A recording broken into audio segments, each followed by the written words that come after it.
Have you ever desperately wanted to do something, but for some reason or another were not able to? Well, you may have been trying to tie a knot. This can be frustrating, but it doesn't have to be. That is why I'm going to demonstrate to you how to tie a tie. First off, you need a tie. Just go ahead and undo this.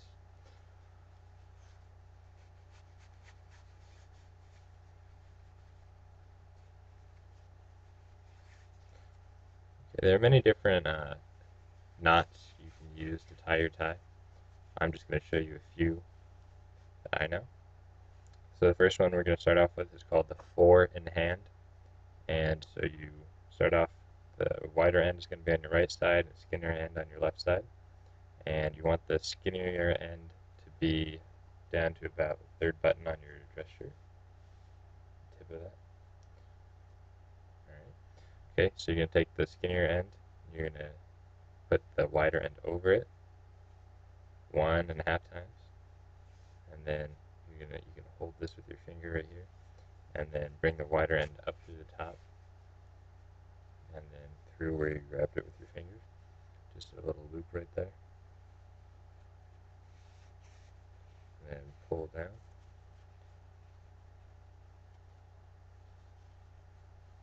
That's just going to form a nice knot right there. Okay, and then you just keep pulling down the wider end to kind of shape the knot to how you want it.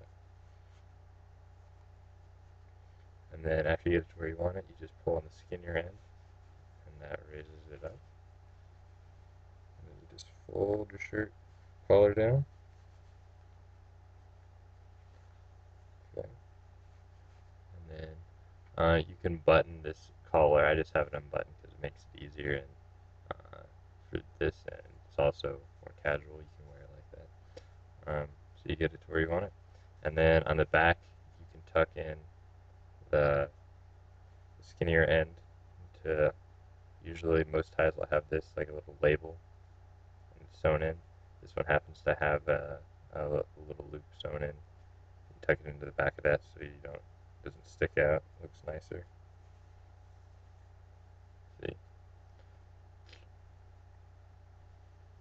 Okay. All right. So that is the easiest knot to tie.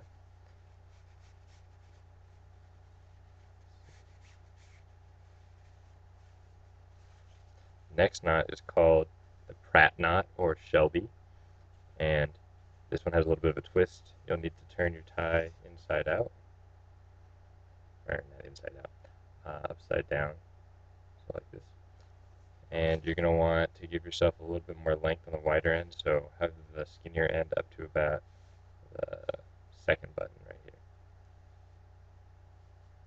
here. Okay, and you're going to take the skinnier end, and you're going to put the wider end behind it like this, and then grab it and pull it up through the top right there. And then just pull it down until you get it like that. And then you're going to bring it around 1/2 turn, and then up through the top. You're going to hold on to this right here, and that'll give you your loop that you're going to pull it through. And then just tuck it through that loop.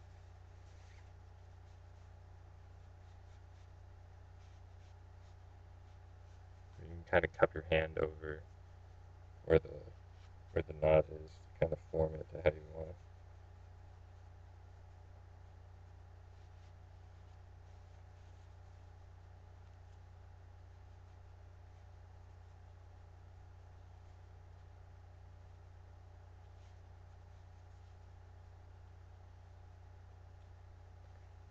Okay. And then you could just pull it up to where you want it, the collar, and then do the same thing you did before, bring the collar down. Okay.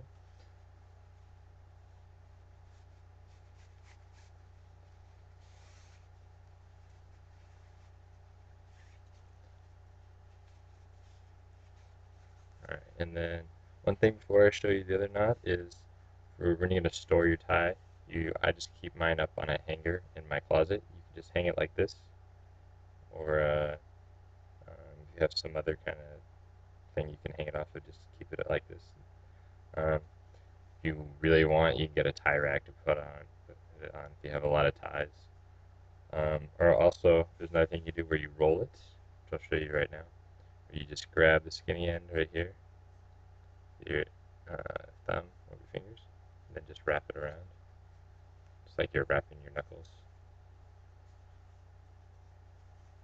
And then just continue to do that until you get to the end.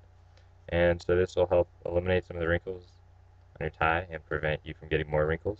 It's also handy if you're going to take it somewhere, or if you're going to travel and you just store this in your suitcase. So you just have it like that, or if you want to store it in your closet or your drawer like that, you can do that. Okay, now I'll show you the last knot. This one is moderately difficult. It's called the half Windsor knot. Again, you're going to want more tie to work with on the wider end. So you're going to take it over the skinnier end 1/2 time, and then you're going to bring it up through the top, just like that, and then bring it over another half, and then up through the top. And then you can see where the loop is going to be for your, after you bring it up through here. And you just bring it through right there, that loop.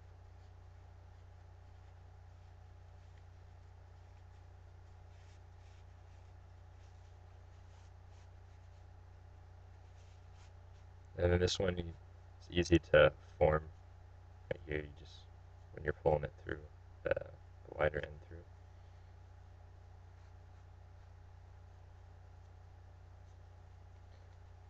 Okay, you just pull it up to where you want it. And then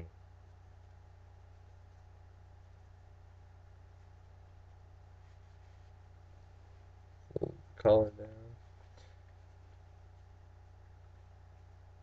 And then another thing about after you finish that, you want to kind of tuck it in under the collar so that you can't see the tie sticking out. Makes it look a little bit nicer. And then if you ever get a stain on your tie, it's a nice silk tie, you don't want to try and get that out yourself with any kind of stain remover. You should take that to the dry cleaner and have them take care of that for you. But try to avoid stains overall, because after you take them to the dry cleaner, that can take away the shiny effect that your tie has. And it's not as big of a deal with like polyester ties and stuff that you get, but silk ties, it is. So hopefully that helps. Prom is coming up, so hopefully that should help. And you guys need to tie their ties for that. Or if you just want to go out on a nice date and dress up. So I hope that helps, and thank you.